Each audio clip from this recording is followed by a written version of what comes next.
पवित्र महान सर्वशक्तिमान परमेश्वर पिता, हम धन्यवाद देते हैं शुभ अवसर हमें दिए। सच्चे दिल से, संपूर्ण हृदय से, आत्मा से तेरी उपस्थिति में आते हैं प्रभु, नम्र होकर। और आज हम अपने हृदय को खोलते हैं, आपसे सुन सके, आपसे सीख सके और आपको ग्रहण कर सके। जब हम ग्रहण करते तभी हम चीज़ें सीख पाते हैं प्रभु। जब हम सीखते हैं, जब हम समझ पाते हैं, उसके अनुसार हमारे जीवन को रखते हैं, तभी हम आगे बढ़ पाते हैं। इसलिए प्रभु तेरी महिमा करते हैं। धन्यवाद उसके लिए, धन्यवाद आपकी प्रेम और हर एक वचनों के लिए जो आपने इस दुनिया के लिए दिया है पिता। और वो वचन हमेशा स्थिर रहने वाला वचन है, और वो वचन लोगों के जीवन को बदलता है, और वो वचन लोगों के जीवन को स्थिर करता है, मजबूत बनाता है, और आपकी प्रेम, दया और करुणा को दर्शाता है। और उस वचन के द्वारा हम जीवन को कैसा जीना है सिखाता है, मार्गदर्शन करता है, और आपके पास आपकी स्वभाव को हमें दिखाता है। इसलिए प्रभु तेरी महिमा कर, जीवित और पराक्रमी प्रभु, सारा आदर सारा महिमा हम तुझे देते प्रभु। धन्यवाद देते इस दिन सच्चा और जीवित परमेश्वर। धन्यवाद हमारे उत्तर प्रदेश के लिए पिता। इस प्रदेश में तेरी अनुग्रह, तेरी करुणा और दया रहे। राजाओं का राजा तू, प्रभुओं का प्रभु, सर्वशक्तिमान परमेश्वर। हम विश्वास करते पिता, तेरे इस भेड़शाला में जो भेड़ बाहर है पिता, उन लोगों को तू लेकर आना इस भेड़शाला में, जो अंधकार में है, जो भटके हुए हैं, जो खोए हुए हैं प्रभु यीशु, जो सताए हुए हैं, जो निराशा है, जो बीमार है प्रभु यीशु, आप उन भेड़ों को लेकर आना तेरे इस भेड़शाला में, ताकि वो तेरे भेड़ों के साथ तेरी महिमा कर सके। धन्यवाद देते जीवित और पराक्रमी परमेश्वर। धन्यवाद हमारे पास्टर टीचर लोगों के लिए, धन्यवाद देते कलीसिया के हर एक पवित्र लोगों के लिए, धन्यवाद देते उनकी प्रेम, उनकी जीवन में जो आप कार्य करते हैं उसके लिए हम आपको आभारी दिल से धन्यवाद दें। जीवित और पराक्रमी परमेश्वर, सारा आदर सारा गौरव हम तुझे दो पिता। हम प्रार्थना करते हैं जो लोग बीमार हैं, अमित, भूपेंद्र जी, रचना, प्रभु यीशु, हम प्रार्थना करते हैं आपकी सामर्थ, आपकी दया रहे। कांता, नरसिंहपुर, गोचरा गाँव, प्रभु यीशु, आप प्रत्येक परिवारों को, प्रत्येक बच्चे और हर एक स्त्री पुरुषों को प्रभु यीशु तेरी सामर्थ में और तेरी सच्चाई में आप अगुवाई करना और प्रोटेक्ट करना, सुरक्षित रखना पिता। तेरे वचन को समझने में, समझ के साथ उस वचन के अनुसार चलने में आप मदद करो। जीवित और पराक्रमी परमेश्वर, सारा आदर सारा महिमा आपको देते प्रभु यीशु। धन्यवाद देते हैं इस जगह के लिए, धन्यवाद देते हमारी कलीसिया के लिए, धन्यवाद देते प्रभु यीशु से हमारे पास्टर निदेश लोगों के लिए, मुंबई चर्च के लिए धन्यवाद देते हैं। वहाँ की हर एक एल्डर, पास्टर और कलीसिया के लोगों के लिए धन्यवाद देते हैं। आज इस सभा को हम तेरे चरणों पर रखते हैं पिता। तेरी आत्मा के द्वारा तेरी सच्चाई के साथ बात करना और तेरी इच्छा अनुसार बातें करना, प्रत्येक हृदय आत्मा धन्यवाद देते। हम आपकी स्वभाव और आपकी चरित्र को हम सीख सके, समझ सके, जान सके प्रभु यीशु, मदद कीजिए पिता। हमें सीखने की आत्मा दीजिए, सुनने की आत्मा दीजिए, विश्वास रखने की आत्मा दीजिए पिता। आप पर हमारा एक अटूट और पवित्र रिश्ते में बढ़ सके और आपकी परिपक्वता में बढ़ सके।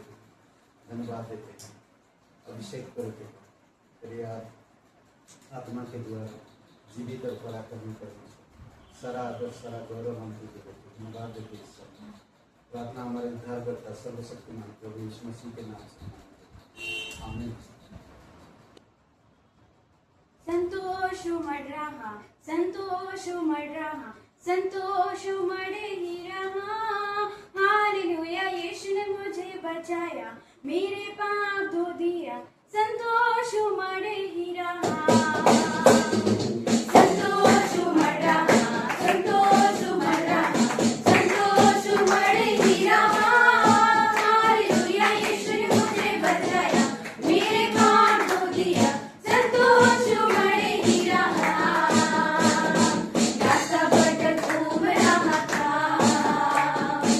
रास्ते में कोया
कोई नाम नहीं, केवल यीशु सच्चाई है झूठ उसमें कुछ नहीं।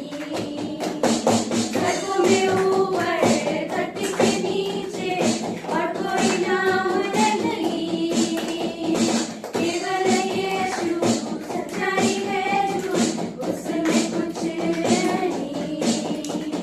बीच सजाओ ढोल बजाओ आवाज उठाओ सभी, अपने कानों को स्थान बनाओ दिल दया कर अपनी।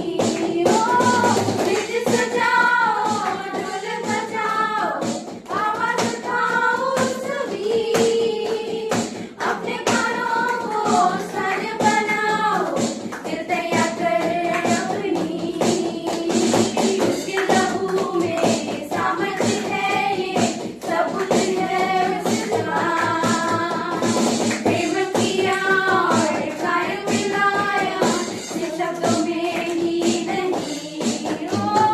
उसके लहू में सामर्थ है ये सबूत है उसका, प्रेम किया और कायल मिलाया सिर्फ शब्दों में ही नहीं।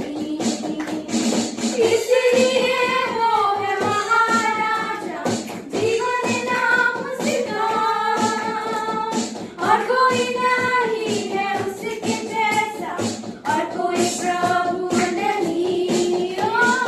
इसलिए वो है महाराजा जीवन नाम उसका, और कोई नहीं है उसके जैसा और कोई प्रभु नहीं।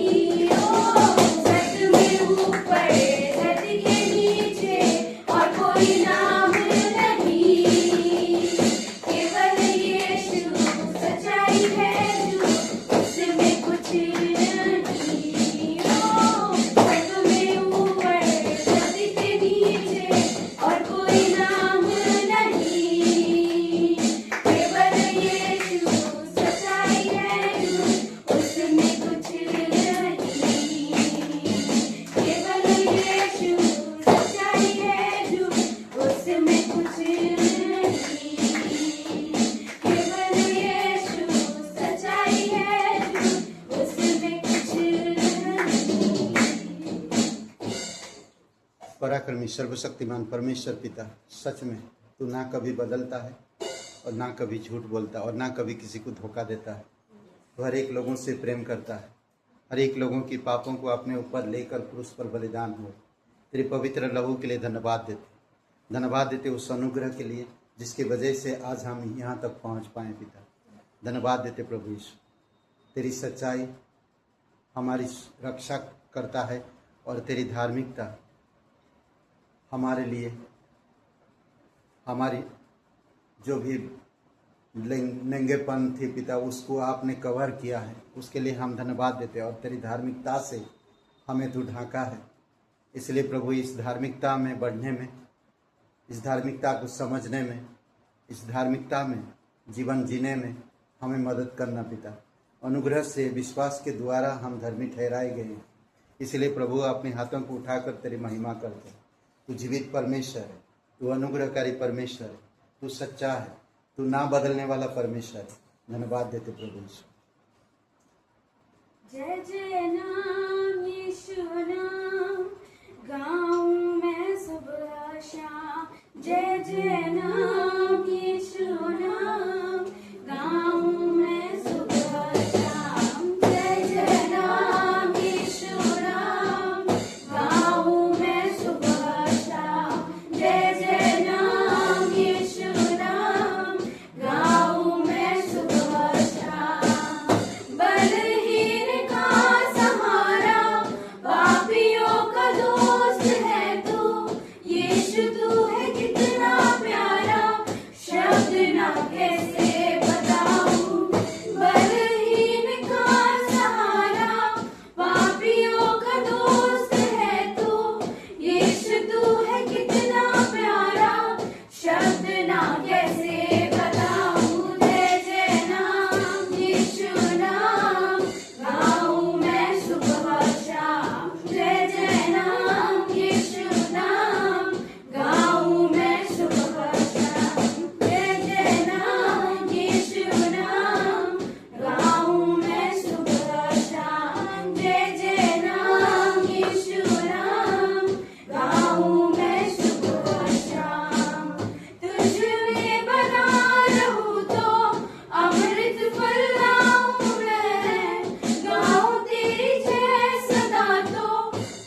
मुझको बुलाता, देता है जीवन जल, तेरी शक्ति पाऊं सदा और योजनाएं सफल हो जाए। तू ही है जो मुझको बुलाता, देता है जीवन जल, तेरी शक्ति पाऊं सदा और योजनाएं सफल हो जाए। जय जय नाम यीशु नाम, गाऊं मैं सुबह और शाम। जय जय नाम यीशु नाम, गाऊं मैं सुबह और शाम। जय जय नाम यीशु नाम, गाऊं मैं सुबह और शाम। जय जय नाम यीशु नाम, गाऊं मैं सुबह और शाम। पराक्रमी सर्वशक्तिमान परमेश्वर पिता, हम धन्यवाद देते हैं। इस सभा को तेरे चरणों पर रखते हैं। तेरी इच्छा अनुसार तेरी आत्मा से और तेरी सामर्थ से आप बातें करना पिता। धन्यवाद देते हैं प्रत्येक लोगों के लिए, प्रत्येक हृदय के लिए। धन्यवाद कलीसिया के हर एक भाई बहनों के लिए पिता, जो लोग नहीं आते हैं प्रभु, आप उनको प्रेरित करना, तेरी आत्मा के द्वारा जागरूक करना पिता, और कलीसिया में लेकर आना। संगति करने में लोगों को जागरूक करना पिता, सीखने में लोगों को जागरूक करना प्रभु यीशु। धन्यवाद देते हैं, तेरी जय जयकार महिमा कर। आप हमारे हृदय से बातें करो पिता, हम सुनने के लिए आए हैं। यीशु मसीह के नाम से मांगते हैं, आमीन। एक ताली बजा सकते हैं। बहुत बहुत धन्यवाद आप सभी का, और प्रार्थना करिए ताकि लोग कलीसिया के और भी लोग आ सकें। और एक बातें सूचनाएं हैं, जो भी बातें नहीं सूचनाएं। ओके, तो सोमवार से एक सुबह यहाँ पर क्लास होगा, अगले सोमवार से, तो 13 तारीख से सुबह 11 बजे से लेकर 12 बजे तक एक क्लास होगा, जो व्यक्तिगत आध्यात्मिक जीवन। और रविवार को शाम और भजन और ज्ञान संहिता हो रहा, और प्रार्थना के ऊपर शाम को जो हो रहा वो भी कंटिन्यू चलेगा। 3 क्लास हो रहा, तो आप सभी लोग अटेंडेंस में रहिए ना, आइए और ज्वाइन होइए, बस इतना। और रविवार को जो क्लास है वो 9:30 बजे है, तो आप याद रखिए, ठीक है। तो आइए हम लोग भेंट के लिए प्रार्थना करते हैं। करुणामय परमेश्वर पिता, हम धन्यवाद देते हैं, उन्हें हर एक मनुष्य को बचाने के लिए स्वर्ग त्याग कर इस धरती पर उतर आए, और मनुष्य के प्राण को बचाने के लिए, नरक से, अंधकार से छुड़ाने के लिए उन्हें अपने उपदेश दिया और अपने प्राण को बलिदान किया। इससे बढ़कर और बलिदान किसी के पास नहीं है। इसलिए प्रभु यीशु मसीह, हम धन्यवाद देते कि आज हम तेरे उपस्थिति में तेरे वचन को सुनते हैं। धन्यवाद देते हैं प्रत्येक भाई बहन जो विश्वास योग्यता से देते हैं प्रभु यीशु, आप उनको ब्लेसिंग करें। यीशु मसीह के नाम से मांगते हैं, आमीन।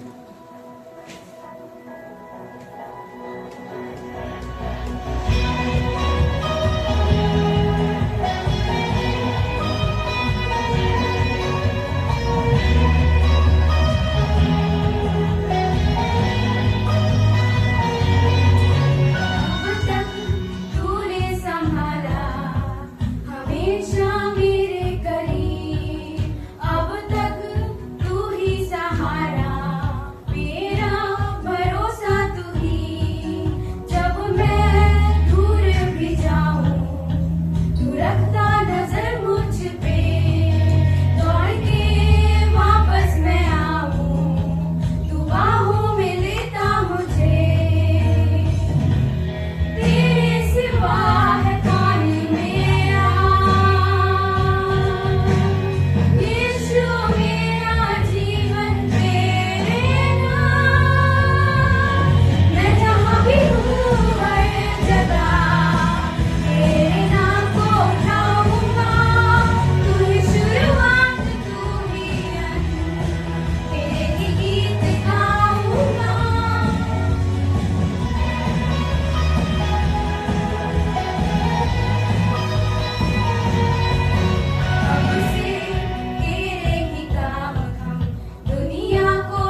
करेंगे, क्या बात करेंगे?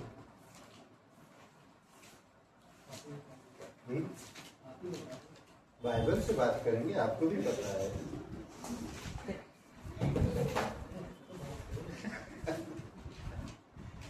ओके, आशीषें जो नम्र लोगों को मिलती है, आशीषें जो नम्र लोगों को मिलती है,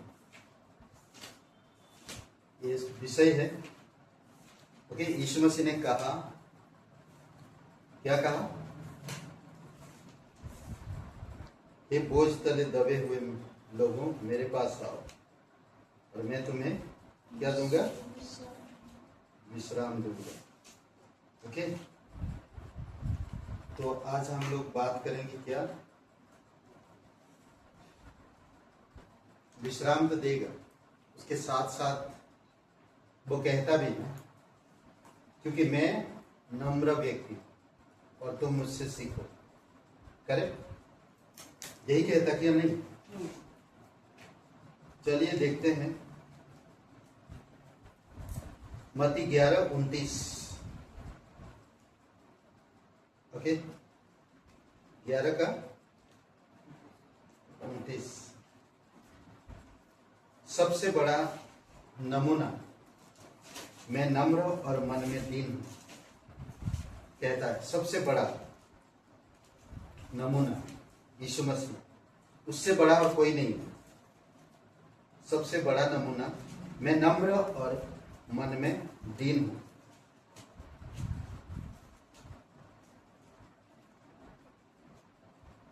मेरा जुआ अपने ऊपर लो, मेरा जुआ अपने ऊपर लो और मुझसे सीखो, क्योंकि मैं नम्र और मन में दीन हूं, और तुम अपने मन में विश्राम पाओगे। ओके, तुम अपने मन में विश्राम पाओगे। तो नम्र,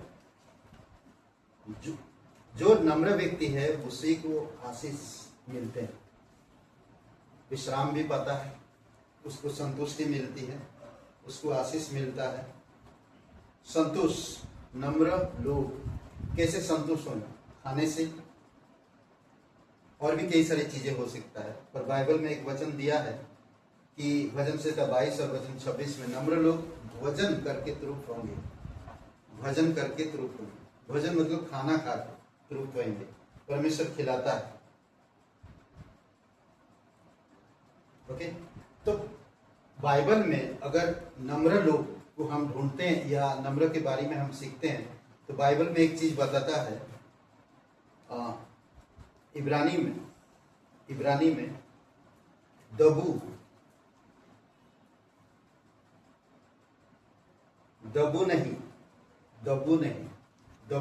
नम्र, यानी कि कोई चीज को काबू में रखना, उसको कहते हैं नम्रता।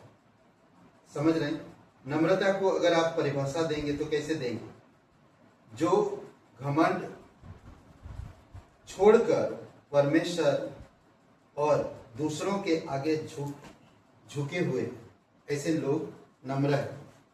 जो अपने घमंड को छोड़कर परमेश्वर और दूसरों के आगे झुक जाते हैं, वो नम्र व्यक्ति है। कई बार होता है सामने वाला माफी नहीं मांग रहा तो जब मैं भी नहीं मांगूंगा, वो घमंड का प्रतीक होता है। ओके, इब्रानी में अनब लिखा, अनब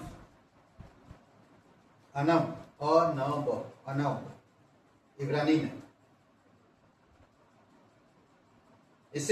इसका जो अर्थ है, दबू नहीं, मतलब दबना नहीं, झुके दब के चल रहे हैं, मैं नम्र ना, दब के नहीं चलना, और पर काबू में रहने वाला, कोमल हृदय वाला।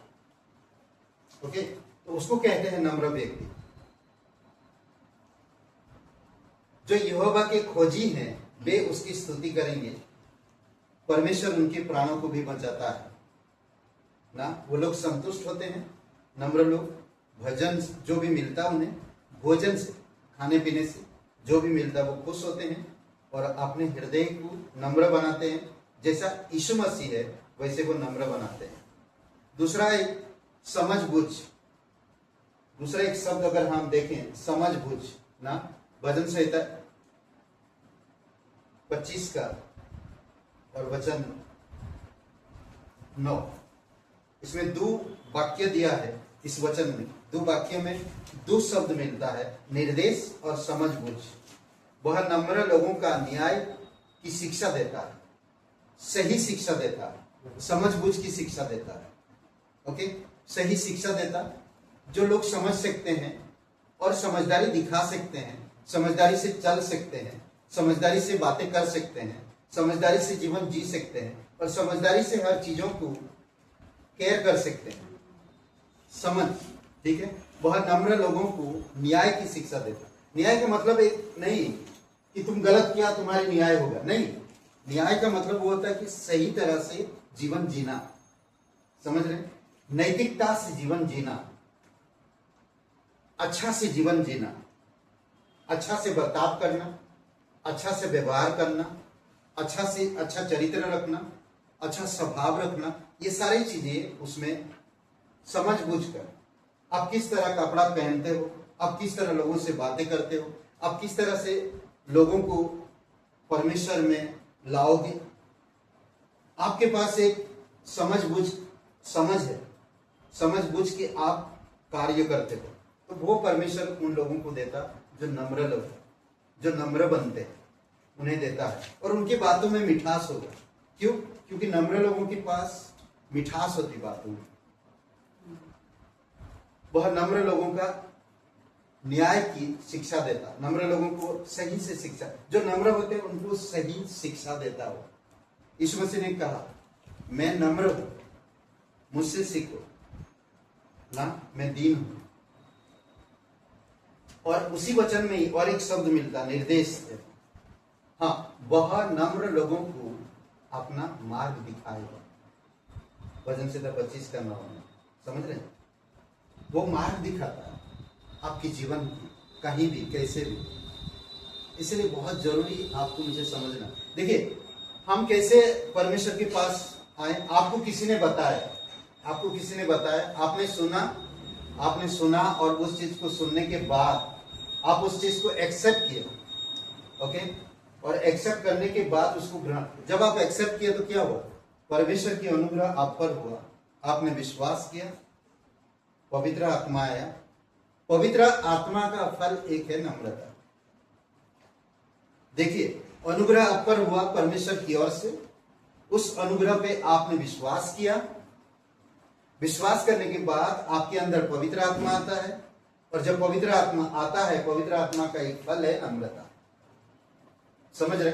और जब आप नम्रता का स्वभाव रखते हैं, परमेश्वर ब्लेसिंग करता, आशीष देता। अच्छा है नहीं? निर्देश, आपके जीवन की निर्देश, आपकी हर एक चीज में निर्देश देता। वह नम्र लोगों को अपना मार्ग दिखाता है, रास्ता दिखाता है। जो लोग नम्र हैं, परमेश्वर अच्छा है, परमेश्वर नहीं? नम्र लोगों को मार्ग दिखाता है। और जब पवित्र आत्मा आता है आपके अंदर, उसका एक फल है नम्रता। जब आप नम्रता में चलते हैं, नम्रता में चलने का क्या मतलब? वचन को आप ग्रहण करते हैं, परमेश्वर से रिसीव करते हैं और उस वचन के अनुसार जीवन को ढालते हैं। और जब आप उस वचन को जीवन, तो कैसा होता है उस व्यक्ति का जिसके अंदर नम्रता है? कैसा होता है? विश्वास में पक्का है, समझ रहे हैं?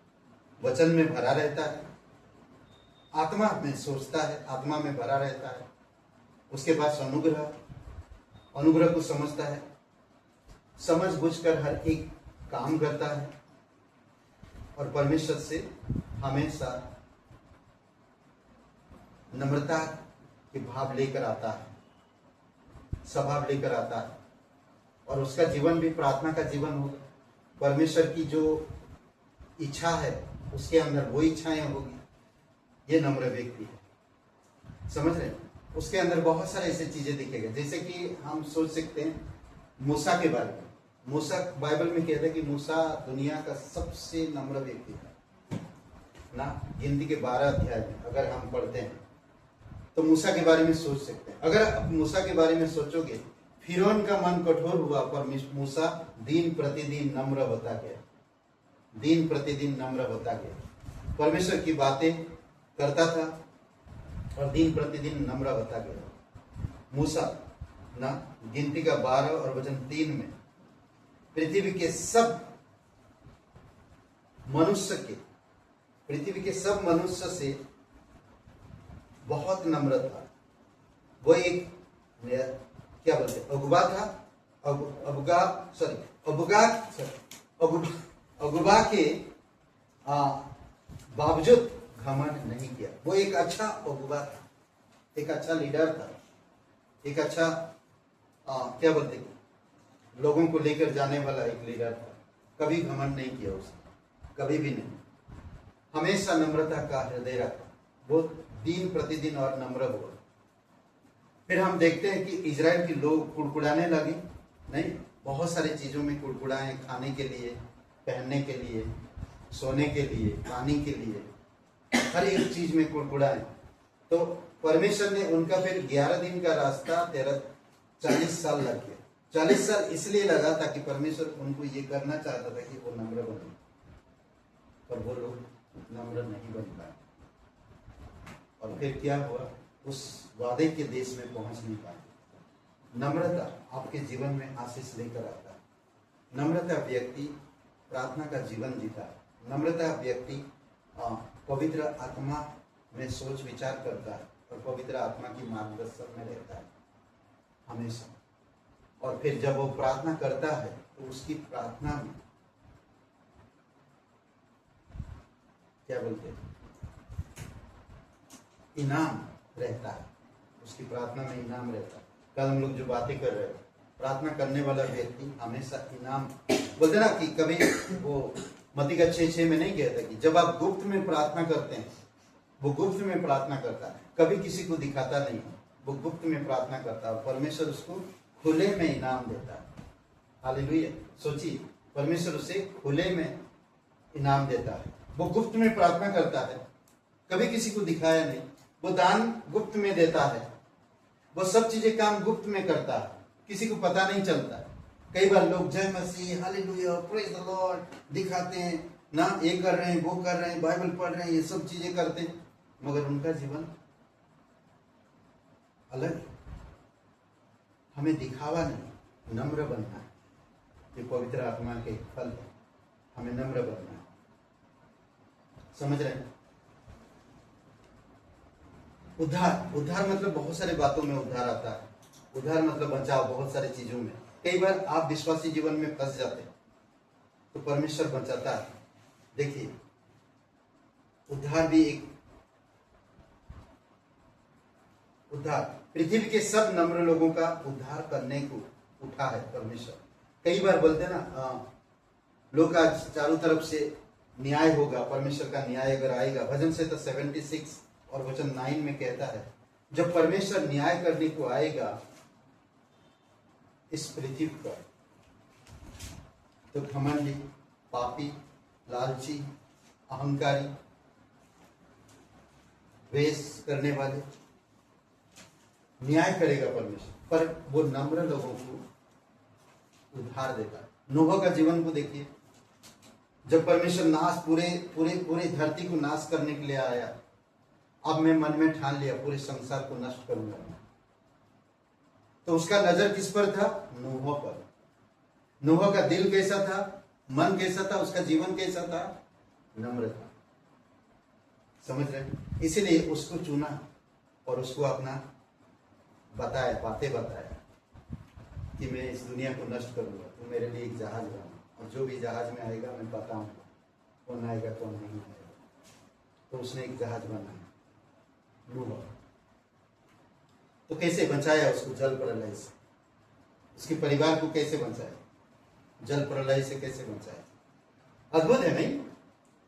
नम्र था, परमेश्वर उसको बुलाया, परमेश्वर अपनी योजना बताया, उस योजना के अनुसार नूह ने काम किया, और फिर परमेश्वर पूरी दुनिया को नष्ट किया। और किनको बचाया? नूह के परिवार को, जो भी उस जहाज में है उनको बचाया। आज हमारा जीवन भी वैसा है। अगर जितना हम नम्र होते हैं उतना हम सुरक्षित और बचाव में आगे बढ़ते हैं। कैसे भी परिस्थिति क्यों ना, कैसे भी हालात क्यों ना, परमेश्वर आपको जरूर बचाएगा। कई बार हम कितने बार परमेश्वर की आज्ञा को उल्लंघन करते हैं, परमेश्वर की इच्छा अनुसार चलते नहीं, फिर भी परमेश्वर हमें बचाता है, छुड़ाता है। नम्र व्यक्ति को हमेशा बचाता परमेश्वर, दुष्टों को भूमि पर गिरा देता है, गिरा देता है, दुष्टों को भूमि पर गिरा देता है। ओके, तो इसीलिए जरूरी है कि हमें समझना। ओके, नम्र लोगों की अगर आप सिद्धांत देखते में, सबसे बड़ा नम्र व्यक्ति यीशु है। इस धरती पर जब आया था और हम पृथ्वी के सब मनुष्य से बहुत नम्र था। कौन? मूसा। दाऊद नम्र व्यक्ति था, राजा होकर भी परमेश्वर के आगे टूटा हुआ हृदय रखता था।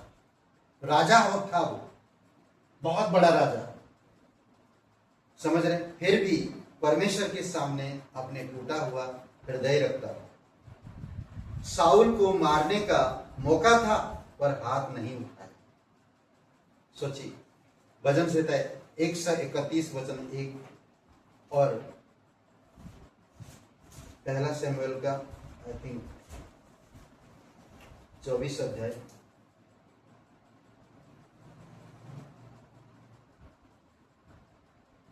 पहला शमूएल का 24 अध्याय वचन 10 में मौका था उसे, राजा साउल को मार सकता, पर उसने हाथ नहीं उठाया, क्योंकि वो जानता था कि वो अभिषेक थे। दाऊद एक बड़ा राजा था, फिर भी परमेश्वर के सामने आता जब टूटा दिल लेकर आता। हमें भी परमेश्वर के सामने वैसे दिल लेकर आना, समझ रहे? हमें कभी भी संसार के लोगों की तरह परमेश्वर के पास नहीं आना, और ना ही संसार की सोच हम लेकर परमेश्वर के पास आए। आप परमेश्वर की संतान हमेशा टूटा हुआ मन लेकर आओ। हम तो दाऊद राजा की तरह क्या बनता है, राजा दाऊद एकदम मर गया। मारियम, यीशु की मां, लूका का 1 और वचन 38 में वो कहती है, तेरी दासी हूं कहकर परमेश्वर की योजना को मान लिया। तेरी दासी हूं, वो अपने आप को एकदम नम्र बना। और परमेश्वर कैसे चुना? कोई भी यहूदा के वंश से कोई नहीं मिल रहा, और यहूदा के वंश से मारियम मिला। जब मारियम मिला तो मारियम के पास दूत भेजा परमेश्वर, स्वर्गदूत भेजा, और मारियम से बातें की। और मारियम नम्र थी, धर्मी थी, सच्ची थी, और उसके अपनी योजना को बताया कि परमेश्वर अपनी उद्धार को इस दुनिया में लाना चाहता और लोगों को बचाना चाहता। तो मारियम को देखा कि वो पवित्र है, उसका दिल नम्र है, वो मेरी बातों को एक्सेप्ट करेगा, और वो यहूदा के वंश का है, और उसी के द्वारा मैं इस धरती पर आना चाहता, इंसान बनकर। यूहन्ना बपतिस्मा देने वाला, वो भी एक अद्भुत नम्र व्यक्ति था। और इन लोगों के बारे में सोचो, मारियम का नाम आज दर्ज है, और हमारे प्रभु यीशु मसीह का मां है। पीढ़ी से पीढ़ी दर पीढ़ी उसका नाम धन्य माना जाता है। करे दाऊद राजा का आज भी हम लोग पढ़ते हैं, कितने सारे भजन लिखे। मूसा के बारे में हम लोग सोचते हैं कि उसको भी कैसे आशीष दिया, क्योंकि वो नम्र हुआ था, प्रतिष्ठा किया, समझ बुझ के वो इतना बड़ा अगुवा था। इतने बड़े अगुवे होने के बावजूद भी उसके अंदर थोड़ा सा भी घमंड नहीं था। राजा होकर भी उसने कभी भी अपने आप को घमंड में नहीं डाला।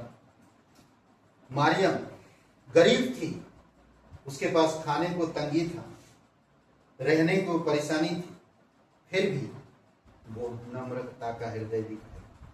यूहन्ना बपतिस्मा देने वाला,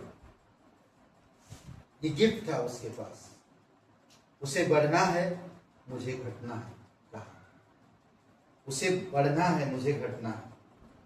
यीशु को बड़ी जगह दी उसने, वो छोटा जगह चुना। यीशु को बड़ा जगह दी और वो छोटा जगह चुना। वो बढ़े, मैं बढ़ू। यूहन्ना 3 वचन 30 में। और आखिरी में एक उदाहरण जो हम लोग यीशु मसीह सबसे बड़ा नमूना नम्रता का समझ रहे हैं। और पौलुस के जीवन के बारे में हम लोग देख सकते हैं थोड़ा सा। पौलुस कहता पहला कुरिन्थियों का 15:9 में, मैं सबसे छोटा प्रेरित हूं, अपनी कमजोरी को मानता था। मैं सबसे छोटा प्रेरित, समझ रहे? पौलुस अपने आप को सबसे छोटा मानता था, मैं सबसे छोटा प्रेरित। नम्रता के बारे में मुख्य थोड़ा सा कुछ बातें भजन संहिता में अगर 37:11 को अगर हम देखते हैं, नम्र लोग पृथ्वी के अधिकारी होंगे बोलता है। और यही बात यीशु मसीह भी अपने पहाड़ी उपदेश में दर्शाया, पहाड़ी उपदेश में दिखाया मत्ती का 5:5 में। दुष्टों को भूमि पर गिरा देता है। 37:11 में, नम्र लोग पृथ्वी के अधिकारी होंगे और बड़ी शांति से आनंदित होंगे, बड़ी शांति से आनंदित होंगे। भजन संहिता 147:6 में कहता है कि यहोवा नम्र लोगों को संभालता है परंतु दुष्टों को भूमि पर गिरा देता है। जैसे हम लोग इसमें पढ़ा, वो प्रतिष्ठा करता है। नम्र लोगों को क्या करता है? संभालने का मतलब प्रतिष्ठा, प्रतिष्ठा देता है, बड़ा बनाता है, ऊंचा पद देता है, उन्हें ऊंचे स्थान पे ले जाता है। दानियल को कभी देखा? दानियल के बारे में कभी सोचा? दानियल कभी भी किसी भी बात में वो झुंझलाया नहीं, आग में डालना था, कई सारे सपना दिखा राजा, हर प्रकार ना, नबूकदनेस्सर, फिर बेलशस्सर, फिर दूसरा जो भी राजा आया, तीसरा जो भी राजा आया, वो लोग सपना देखे और उन सपनों का अर्थ वो नम्रता से किया। अगर वो थोड़ा सा भी कुछ डर रखता या घमंड करता, मुझे नहीं लगता कि वो आग में जा सकता था, सिंहों के साथ बैठ सकता था। समझ रहे हैं? उसका फिर कैसे प्रतिष्ठा हुआ? नम्र व्यक्ति वो था जो दूसरों को भी कभी बोला नहीं, दोष जब लगा दिए उसे ना, यीशु दोष जब उसे लगाए तो उसने चुपचाप और कभी अपने आप को निर्दोष साबित करने के लिए कुछ बोला नहीं, कुछ कहा नहीं। हम सेम यीशु मसीह को भी देखते हैं, अपने आप को निर्दोष बनाने के लिए कुछ कहा नहीं। यीशु भी वही किया। पर हम देखते हैं कि वही राजा, वही फिरौन, वही पति पे उसको ऊंचे स्थान दिया। परमेश्वर उसके द्वारा ऊंचे स्थान। इसीलिए आज अगर हम विश्वासी हैं तो हमें नम्रता की जरूरत है। अब नम्रता में हमें, और भजन से तो 149 और वचन 4 में कहता कि सभामान बनाता है, सौंदर्यकरण, वह नम्र लोगों का उद्धार करके उन्हें सभामान बनाता है, क्योंकि यह बात अपनी प्रजा से प्रसन्न रहता है। नम्र, अपने दिल को नम्र करो। जितना आप नम्र करोगे उतना आप ऊंची पर ब्लेसिंग मिलेगी परमेश्वर से। हमें ब्लेसिंग होता नहीं क्योंकि हम नम्र नहीं, हम परमेश्वर में बढ़ नहीं पाते क्योंकि हम नम्र नहीं, हम परमेश्वर के वचनों को याद नहीं रख पाते क्योंकि हम नम्र नहीं। परमेश्वर चाहता कि मेरे संतान जिस तरह मैं नम्र हूं उसी तरह वो भी नम्र बने। ओके, एक मच्छर उदास बैठा था, दूसरे मच्छर ने उससे पूछा कि भाई उदास क्यों बैठे हो? तो वो चुपचाप उसे फिर उत्तर देता। वो कहता है, पहले जो मच्छर ने उसने उत्तर दिया उसे कि यार गजब हो रहा है। दूसरे मच्छर को बोलता था, यार बहुत गजब हो रहा है, चूहेदानी में चूहा है, साबुन दाने में साबुन, मगर यार मच्छरदानी में आदमी सो रहा है।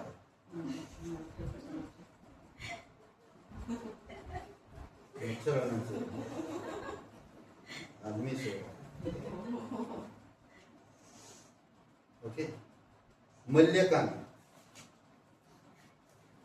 कैसे हम अपने आप को बहुत सारे ऐसे चीजों में सजाते हैं, फिर हम लोग अपने ब्रांडेड कपड़ा भाई नहीं, सोने का है, तेरे पास है क्या?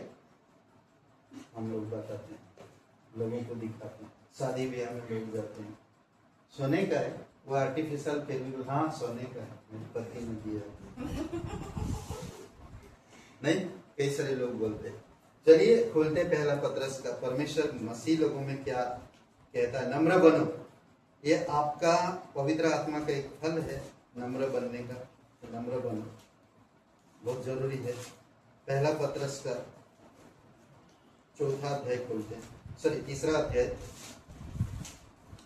अध्याय वचन 4। इसमें हम लोग पढ़ते हैं, क्या लिखा देखिए। नम्र और मन की दीनता की अविनाशी सजावट में अपने आप को सजाओ। हालेलुया। सोचिए क्या कह रहा, तुम्हारा छिपा हुआ और गुप्त मनुष्य तत्व नम्रता और मन की दीनता की अविनाशी सजावट से सुसज्जित रहे, क्योंकि परमेश्वर की दृष्टि में इसका मूल्य बड़ा है, बहुत बड़ा है इसका मूल्य। समझ रहे हैं? इसीलिए अपने आप को नम्रता की सजावट, क्या 2 चीजें बोलता है इसमें, नम्रता और मन की दीनता। नम्रता और मन की दीनता, नम्रता और मन की दीनता की अविनाशी सजावट में अपने आप को सजा। ये जो नम्रता और मन की दीनता, ये कभी ना खत्म होने वाला। समझ रहे हैं?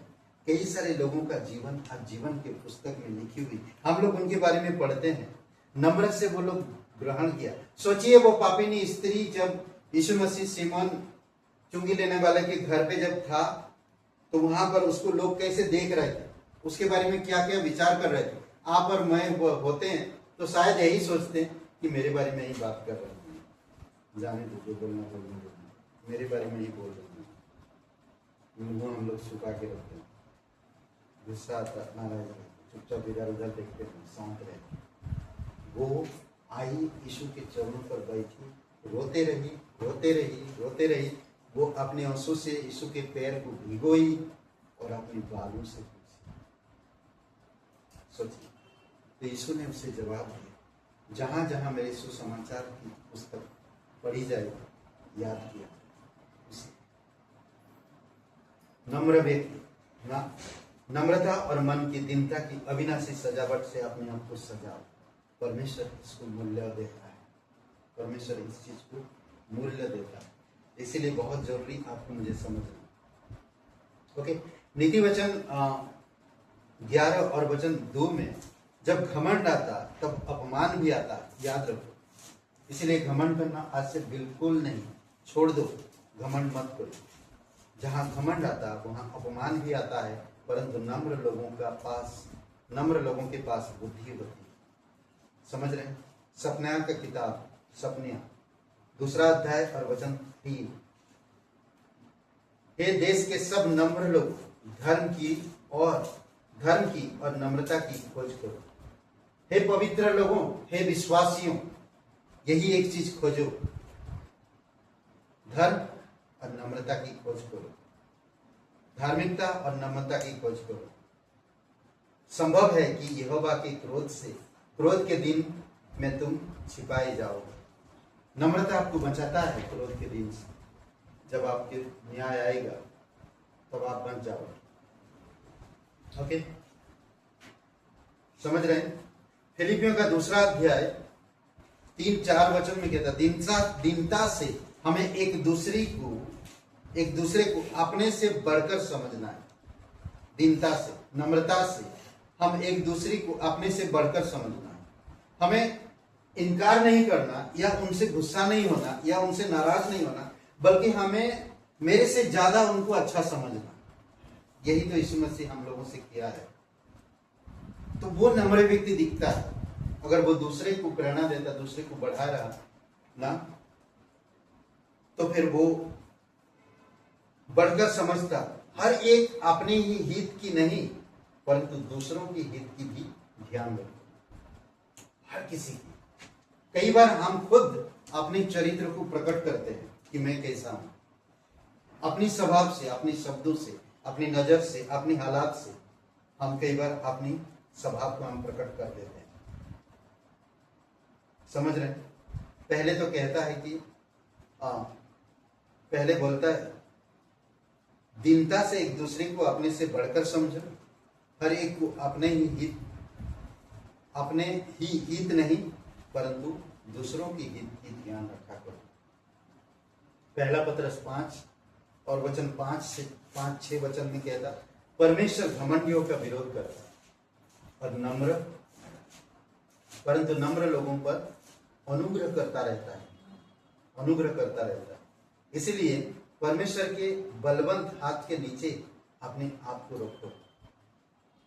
समझ रहे? बलवंत हाथ के नीचे अपने आप को रखो। मैंने कहा था कि पवित्र आत्मा का फल नम्र है। गलातियों का 5वां अध्याय वचन 22-23 में पवित्र आत्मा का फल नम्रता है और आपके अंदर पवित्र आत्मा है। आप नम्रता आपके अंदर है, आप कर सकते हो, कोशिश करो। तुरंत रिएक्ट करने की जरूरत नहीं है। कई सारी चीजें आपके जीवन में आ सकता है, तुरंत रिएक्ट करने की जरूरत नहीं। आप एकांत में जाओ। जैसे दाऊद राजा होकर भी अगर उसे कोई कुछ बोला तो वो टूटा हृदय लेकर परमेश्वर के पास जाता। समझ रहे? तो वही आपको मदद करेगा, वही आपको सामर्थ देगा, वही आपको संभाल लेगा। नम्रता का मतलब क्या है? थोड़ा सा पहले भी मैंने बताया, फिर से मैं बता दूं। नम्रता का मतलब, नम्रता कमजोर होना नहीं है। नम्रता कमजोर होना नहीं है। ओके? नम्रता वो है ताकत को काबू में रखना। समझ रहे? ताकत को काबू में रखना, अपने आजमाना नहीं।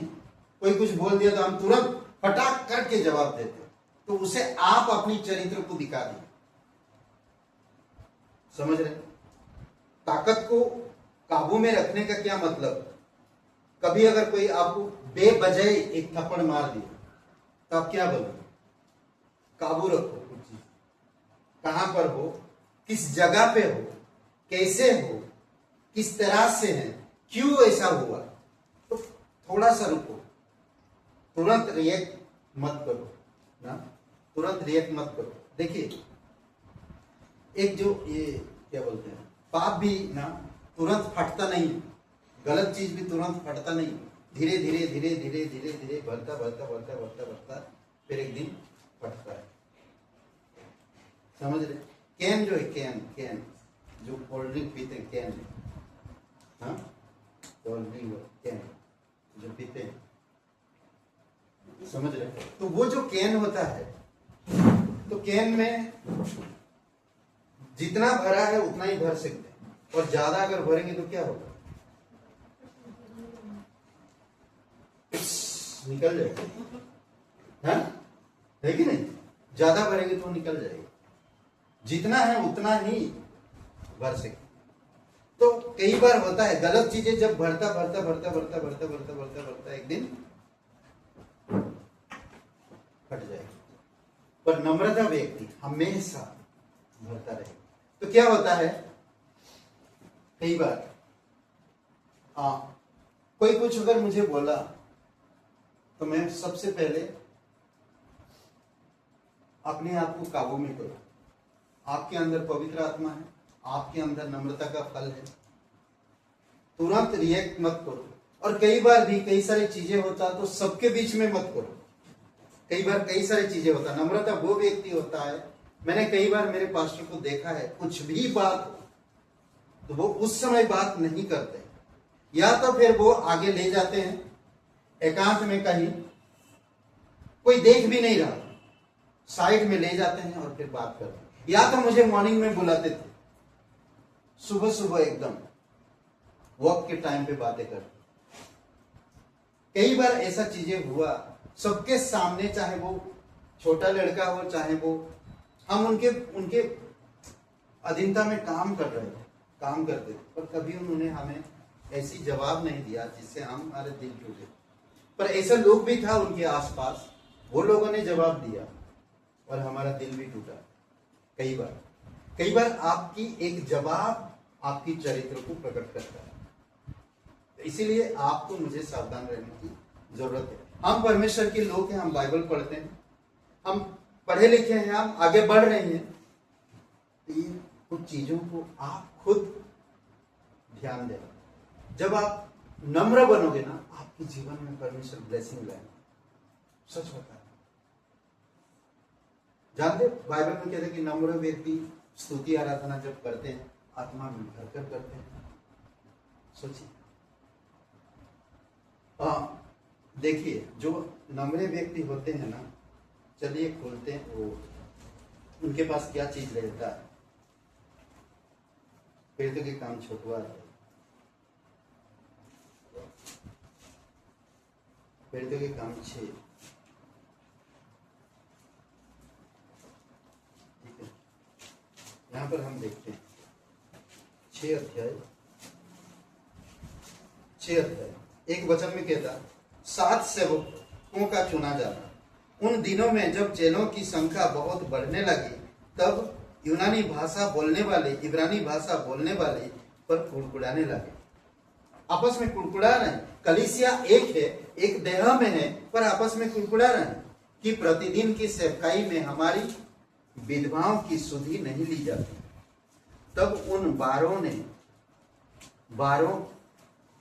बारों ने चेलों की मंडली को अपने पास बुलाकर कहा, यह ठीक नहीं कि हम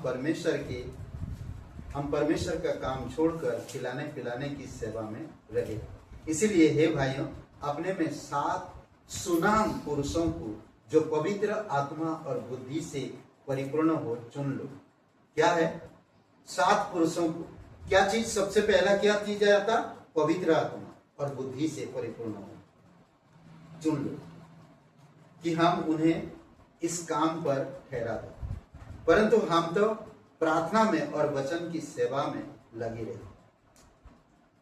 इस बात पर सारी मंडली को अच्छी लगी और उन्होंने स्तेफनुस नामक एक पुरुष को जो विश्वास और पवित्र आत्मा से परिपूर्ण था, और फिलिपुस और प्रखुरुस और निकानोर और तिमोन और परमीनास और अंताकिया का निकोनाउस को जो यहूदी मत में आ गया था, चुन लिया।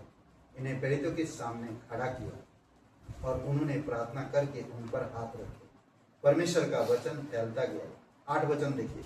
स्तेफनुस अनुग्रह और सामर्थ्य में परिपूर्ण होकर लोगों में बड़े बड़े अद्भुत काम और चिन्ह दिखाया करता।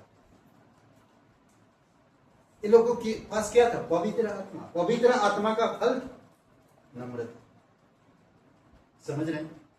तो इसीलिए जरूरी है कि आपको मुझे समझना, नम्रता, ताकत को काबू में रखना। जैसे घोड़ा लगाम में होता है, लगाम ना हो तो वो घोड़ा किधर भी आपको लेकर जाएगा। लगाम में होता है। मूसा सबसे नम्र था, पर फिरौन के सामने हटा रहा, डाटा रहा। नम्र व्यक्ति था, तभी भी फिरौन के सामने डाटा रहा। तो आप कई बार होता है ना, अगर आप नम्र नहीं होंगे ना, एक बार कोई व्यक्ति बंदा मना कर दिया तो अगले नहीं जाएगा, बेकार आदमी हो गया, कल्याण फिर आपका नहीं। मुझे लगता है पास्टर सिवेली बताते हैं कि वे डॉक्टर स्टीवन कई जगह एक घर पे गए थे, कहते कि 35 बार या 30 बार उस घर में जाके द्वार खटखटाया। बताइए, कोई जा सकता है इतने बार? जब भी गए तो गाली दिया, भगा दिया। बस बोलते कि वो छोड़े नहीं। आखिरी में वो लोग उद्धार में आए और दोनों मियाँ बीवी दोनों शराबी थे और आज वो मिशनरी थे। छोड़े नहीं कभी, बुरा नहीं माना कर। वो लोग मना किया, कहते हैं कि उनके दरवाजा उनके ढापाक करके बंद करो। ऐसा तो ऐसा अगर कोई आपको करे तो आपको कैसा लगेगा? दोबारा कभी जाएंगे? मुझे नहीं लगता जाएंगे। कोई नहीं जाएगा, कोई नहीं जाएगा, समझ रहे? मगर नम्र व्यक्ति वो बार बार जाता है, समझ रहे? मूसा फिरौन के सामने डांटा रहा, यीशु नम्र था, पर मंदिर के व्यापारियों को बाहर निकाल दिया। नम्र था तभी तो वो निकाल पाया, अगर नम्र नहीं होता तो निकाल नहीं पाता, लड़ाई हो जाता भाई। सोचिए, नम्र होगे परमेश्वर आपको ऊंचा करेगा, परमेश्वर आपको सामर्थ देगा, समझ रहे हैं? मूसा नम्र था तभी तो फिरौन के सामने खड़ा हो पाया। यीशु मसीह नम्र था तभी तो मंदिर के व्यापारियों को हटा पाया। आज आप भी अगर नम्र होंगे तो लखनऊ में जागरूक आएगा, आपकी कलीसिया में, आपके घर में ब्लेसिंग आएगा, आपकी कलीसिया में ब्लेसिंग आएगा। कई बार हमारी चरित्र के कारण लोग नहीं आते, लोग पसंद नहीं करते, लोग सुनना नहीं चाहते, समझ रहे? तो इसीलिए नम्रता बहुत जरूरी है। अगर हम थोड़ी छोटे में अगर करें, परमेश्वर नम्र लोगों को उठाता है, हमेशा हमेशा उठाता है नम्र लोगों को, याद रखो, हमेशा परमेश्वर नम्र लोगों को उठाता है। मैं कोई पास्टर नहीं हूं, मैं कोई पद नहीं है मेरे पास, सब कुछ परमेश्वर करता है, समझ रहे? परमेश्वर हमेशा नम्र लोगों को उठाता है और उनसे सुनता है, उनसे सुनता है और आशीष देता है, उठाता है, सुनता है, ब्लेसिंग करता है, समझ रहे हैं? घमंडी को गिराता है, समझ रहे? समुंदर देखे, समुंदर ना, समुंदर में लहरें आती बड़े बड़े, लहर के सामने अगर आप झुक जाओ ना, लहर चला जाएगा ऊपर से, आपको गिराएगा नहीं। अगर आप लहर के सामने खड़ा रहोगे ना, ऐसा दिखाता हूं मैं लड़ूंगा, वो गिरा देगा आपको गिराएगा। कई बार होता है पहलवान कुश्ती लड़ता है, कायदे से लड़ता है, अगर आप उस पहलवान के सामने खड़े रहोगे तो आप कायदा कानून नहीं मानते, तो आपको नम्र होना पड़ेगा, डरो मत उससे, तो आप उससे सीखो। यीशु मसीह को नम्रता का कायदा मालूम है, तभी तो कह रहा, हे बोझ तले दबे लोगों मेरे पास आ, मुझसे सीखो, मैं नम्र और मन में दीन हूं। समझ रहे? सिंपल। सजावट, आप खुद नम्रता में बढ़ना चाहते हो तो मत्ती की 11:29 बार बार पढ़ो, प्रैक्टिस करो, बार बार पढ़ो इसको, बार बार पढ़ो। यीशु ने यह आज्ञा दिया, और जो सफल होगा ना, आप जब प्रयास करोगे, आप जब करोगे नहीं, मुझे अगर कोई गुस्से वाली बातें कर रहा ना, मैं नम्र बनूं, मैं उल्टा जवाब ना दूं, मैं गुस्सा ना करूं, मैं अपने आप को काबू करूं, समझ रहे हैं? तब देखो आपका जीवन अलग होगा, परमेश्वर आपको ब्लेसिंग करेगा। आप खुद नम्रता में बढ़ना चाहते हो तो मत्ती का 11:29 को पढ़ो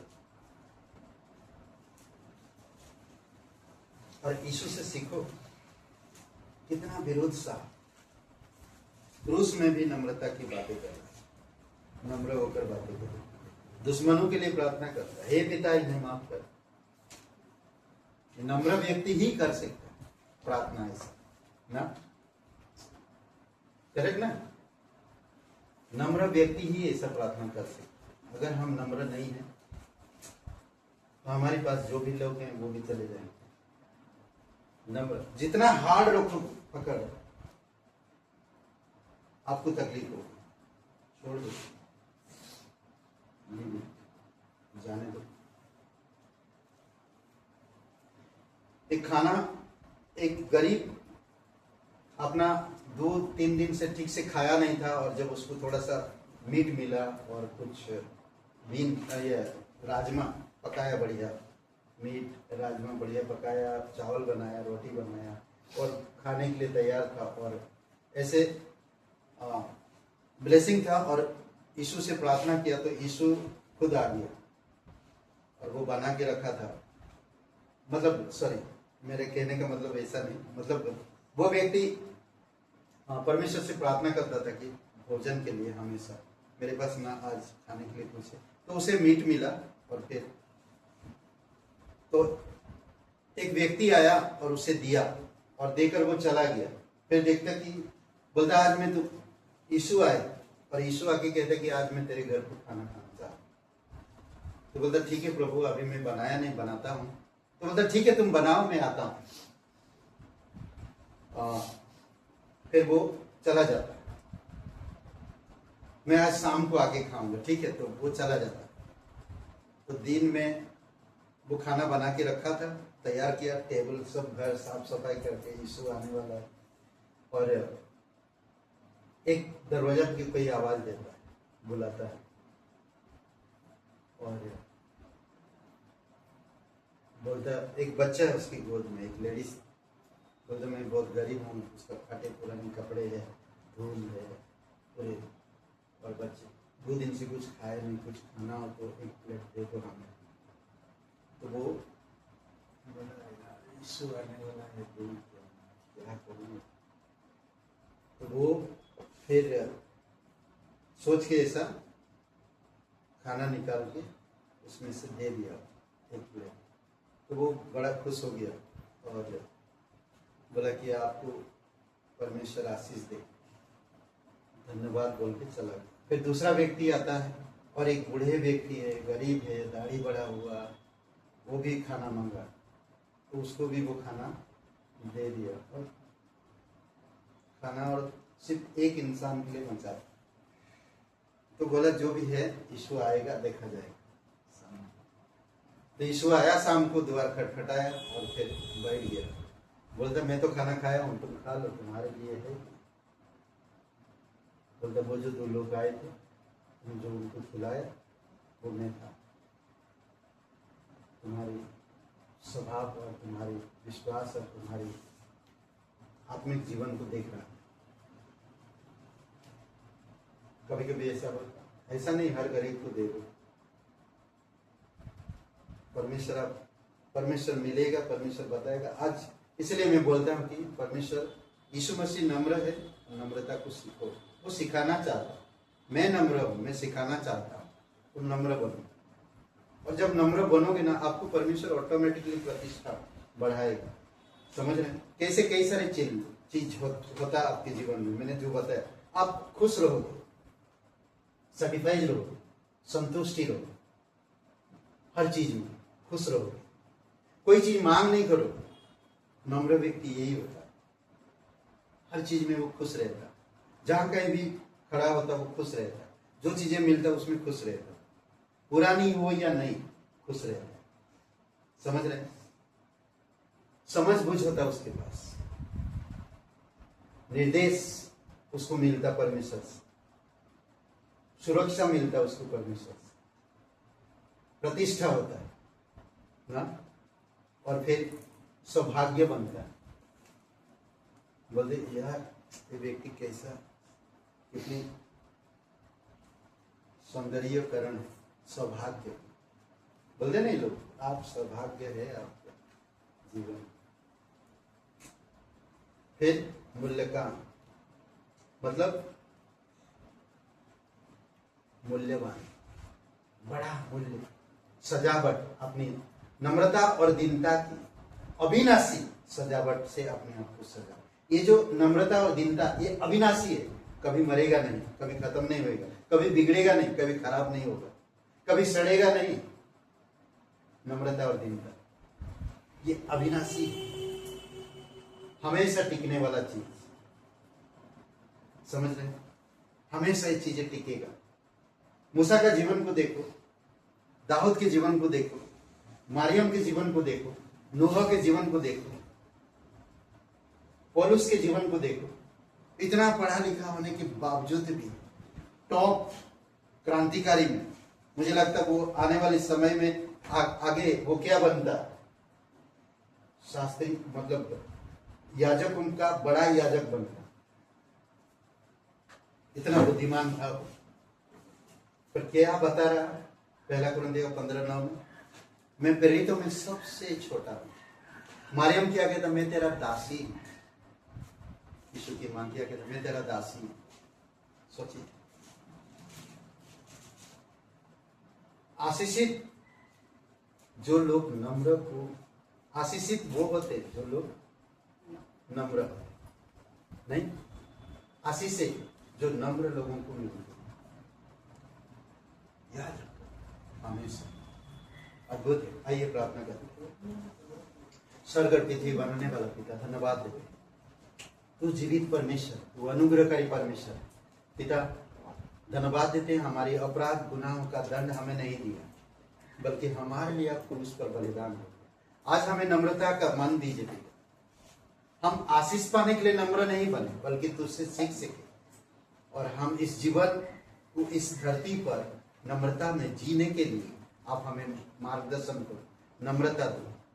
एक पवित्र आत्मा का फल है, ये तेरी आज्ञा कि हम तुझसे नम्रता स्वभाव रखना, सजावट करना, चाल चलन में, शब्दों में, नजर में, हमारी बर्ताव में, हर एक क्षेत्र में, जहां कहीं भी रहे, ऑफिस हो, कॉलेज, स्कूल, घर या बाहर या कलीसिया, जहां कहीं भी रहे, प्रभु तेरी नम्रता को प्रकट कर सकते। आप हमें बुद्धि दो, आप हमें समझ दो, आपकी नम्रता में हमें बढ़ाओ। यीशु मसीह परमेश्वर के बेटा होने के बावजूद भी नम्रता से सहता गया। धन्यवाद देते पिता, और आज वो आपकी राइट हैंड में विराजमान, क्योंकि ये नम्रता का कारण है। नम्रता के वजह से वो क्रूस की मृत्यु को भी सह लिया। नम्रता के वजह था, इसी वजह से हर एक विरोध को सहन करता। नम्रता का स्वभाव था, नम्रता का नजर, नम्रता का शब्द। प्रभु यीशु आप हमें सिखाओ, हम नम्रता में सीख सके, बढ़ सके, ताकत को, हमारी गलत ताकत को हम काबू कर सके। आप हमें मदद करो प्रभु यीशु। धन्यवाद है, तेरी स्तुति महिमा कर, दयालु और करुणामय परमेश्वर। सारा आदर, सारा गौरव हम तुझे दे। धन्यवाद करो यीशु मसीह के नाम से मांग, आमीन।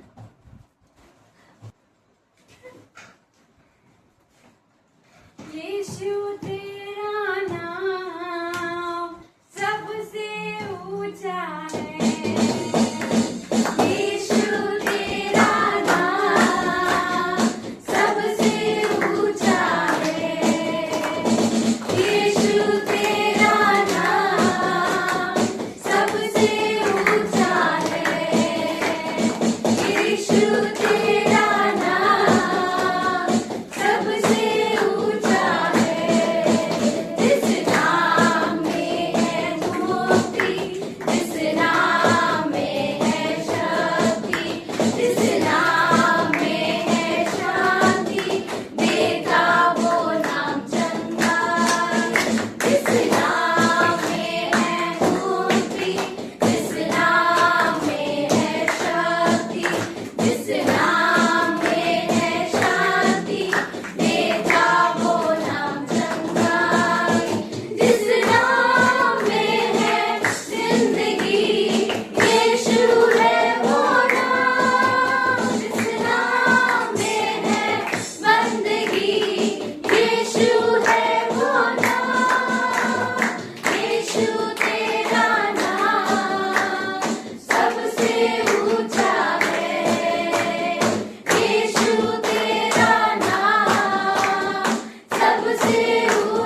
हालेलुया। हालेलुया। कोई कुछ बोलिए। पिता परमेश्वर, हम धन्यवाद देते हैं, आपकी स्तुति महिमा करते हैं। धन्यवाद प्रभु यीशु। पिता, तेरी पवित्र आत्मा के फलों में हमें भरना, नम्रता का दिल देना, नम्रता का मन देना, नम्रता सीख सके प्रभु यीशु, ग्रहण कर सके आपसे नम्रता का स्वभाव, चरित्र, शब्द प्रभु यीशु, नम्रता से हम हर एक चीज कर सके। आप हमें मदद करो। हमारी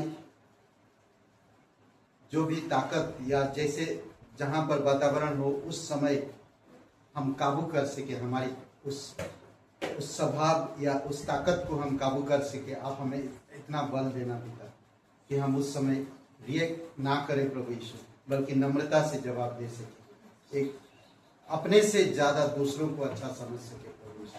आप सहायता करो, आप मदद करो पिता। प्रत्येक लोगों को बुद्धि, समझ, तेरी अनुग्रह में, प्रेम में, विश्वास में और संगति में बढ़ने में मदद करो पिता। धन्यवाद देते, प्रत्येक लोगों को अभिषेक करो पिता।